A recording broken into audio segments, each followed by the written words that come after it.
Alright, so I just officially got back from Longlegs, probably one of the most hyped films of this year, considered one of the best horror films, and I can say coming out of the film now that I don't feel good, I need a drink, and I need my Bible. But you didn't. And that has led to all of this.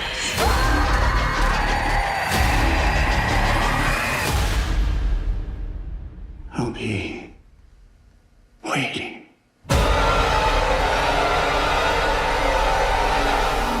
Longlegs. In pursuit of a serial killer, an FBI agent uncovers a series of occult clues that she must solve to end his terrifying killing spree. To get one thing out of the way, there's been a lot of critics and press saying that this is one of the most scariest films in recent times, if not of all time. And I do think it's a little bit misleading. I think most general audiences, they expect scary to be something like the Texas Chainsaw Massacre, Saw, or Insidious. Films that really try to overwhelm you with what's going on and with the characters, that makes it truly very frightening. Longlegs is not like that. Longlegs is a horror film, but it's not trying to be overwhelming in that sense. Longlegs is more concerned with trying to instill a sense of dread and anxiety in you throughout the film by what you're seeing. And the film uses cinematography and editing and some nice sound design as well to really play that on you. It makes you really dread the weight of something that is inevitable. So I think that's a mindset you have to get into when watching this film. Having said that, I would actually compare this film to Mad Max Fury Road. What Mad Max Fury Road was to action, when it came out recently, is what Longlegs is to horror and suspense, right? Because Fury Road really uses cinematography and editing and mise-en-scène to maximize the kinetic energy that you expect from an action film.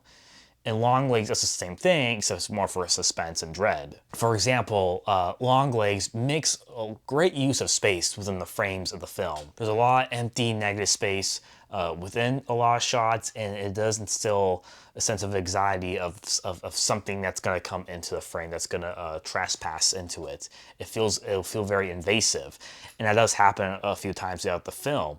And on top of that, with the editing too, is the film also makes use of like a more limited perspective visually. We're following the main character, Lee Harker, and we see her looking past the camera, past us, in horror, and we're scared of what we're gonna cut to and see with our eyes. Just using those tools to really make us feel very panicked and anxious and dreading something evil that's inevitable. And that's not the only way the film does it. Like, for example, there's like a shot in the beginning with Nicolas Cage where you only see him from the nose down. And because of that, because you don't always see his eyes, he feels less human, and it makes you hang on to like his really twisted smile and the words that he's saying. And then just before he comes down yelling and you see his eyes, just for like half a second, it just makes him come off as way more monstrous than what he really is later in the film. And that's good, useful, motivated composition, right? Because if you just saw him from the get-go,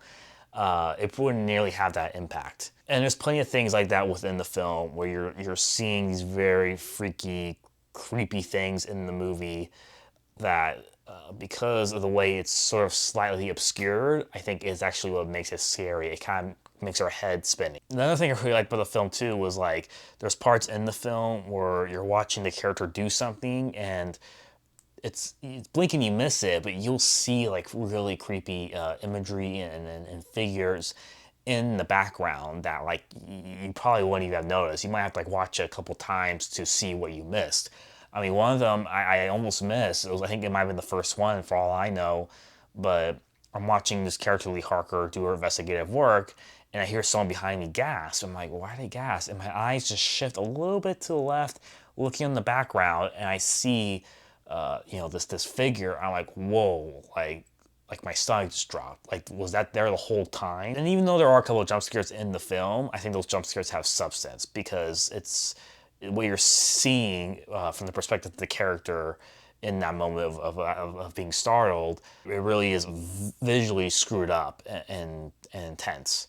One jump scare in particular it felt very hellish. It was very kind of like in the middle, maybe the third act of the film. And it's a jump scare because it's like, yeah, it's loud and you're startled, but then you just see a sequence of images in a very surreal way with lighting and color that it just feels hellish. I'm like, okay, I shouldn't have seen this, right? It's something about this, what I'm seeing feels very forbidden and evil. Probably like another elephant in this room would be Nicolas Cage. I really did like Nicolas Cage in the film. Well, I really liked how they visually portrayed him and how he played into the character. It was that he actually does seem like someone who was probably listening to a lot of rock and roll in the 70s and then really got too deep into the metal saying worship. And this is where he is right now, like actually worshiping the devil. And that's never explicitly stated in the film, but like his room and the way Nicolas Cage portrays it, like I said, cinematography, mise en scène, that's what tells a story about this character. And I like that angle. It's kind of like the Night Stalker or Charles Manson to some extent, right? Who got like really obsessive with music and just let that take hold of his life. That's kind of what I got from him visually. Some criticisms with the film though, however, it really has to do with the narrative, right? Because the film, I think visually, cinematically, it's a triumph in my opinion. Narratively, on the script level, I think it could have used some work for sure. I think the story really didn't have a strong payoff in the end. They sure show you pieces together and they try to glue those pieces together in the end for all of it to make sense. And it does make sense, but it still feels lacking because you're learning about like these killings and like, okay, well, why are these people being killed? What are the motives? And it starts to escalate where it's becoming something more than what it appears to be. But then it just stops at a certain point very suddenly where it's like, okay, isn't there more to this? And then the film was just like, no, that was it. Where I think where the audience is feeling that like, well, that's it. I thought this was leading something else, something bigger. And even when the film tries to glue all the pieces together, like in the end, I think it goes done a lazy way. It's just done through like exposition with the character narrating over a series of scenes, and it just felt lazy. I think they could have done it more interesting and a more visual way to communicate what was happening in the story and like how to piece all these clues together. And additionally, Lee Harker, I thought there was something weird they did with her. This isn't a spoiler because you see right in the beginning, but the film pretty much states that she's a psychic, but it has no bearing on the plot whatsoever. I'm not even sure why it was introduced in the first place. And on top of that, the FBI seems to know about psychics, but it's never really fleshed out in the movie. It just seemed very random and off-putting, and it had no payoff as well in that regard. Having said all that, I really do love how this film was directed and how the film made me feel based on what I'm seeing on the screen and how I'm anticipating certain edits in a film that I could totally see inspiring other filmmakers if they're making horror films. If I were going to be making like a short horror film, I definitely would be looking at Longlegs. I would definitely be looking and studying that cinematic language to see how they did to instill the audience, like how to feel that deep dread and anxiety. And to the point where when the movie ended, the credits are rolling, I felt dirty. I felt dirty, like something evil came into the theater. It really was a very strong visceral experience in that regard. So because of that, I would give this film 4.5 stars out of 5, in spite of the criticism I have with the actual narrative itself. Film is a visual medium.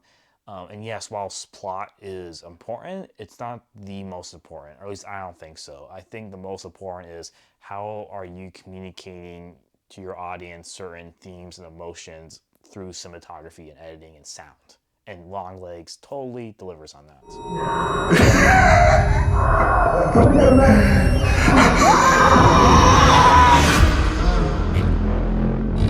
Thanks for watching, guys. Let me know if you're going to check out Longlegs this weekend. Hit the like button, hit subscribe. I'll see you next time.